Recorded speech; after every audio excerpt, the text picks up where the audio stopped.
Նաև կարծում եմ հանրության համար, որպեսզի ևս մեկ անգամ իրազեկման առիթը, այն 1 ու 2 գործակիցը, որ շահութահարքի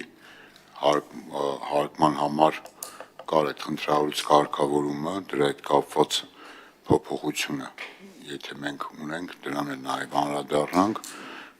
որովհետև բազմիցս այդ մասին խոսվել է, նաև դուք էլ լավ գիտեք, որ այդ կարգավորումը իրականում խնդրահարույց է և նաև ում վրա որ տարածվում է, իրենք էլ բազմիցս բարձրաձայնել են, այսինքն խոսքը վերաբերում է շահույթի, որպես շահութահարկի հարկման բազա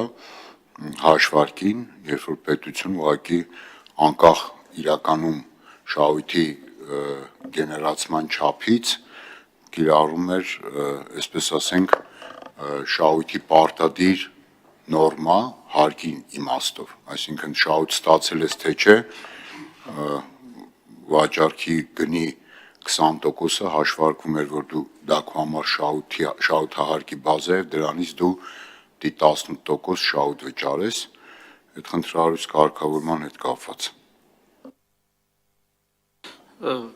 Բանավեճան, շնորհակալություն, կրկին իրապես լավ առիթ է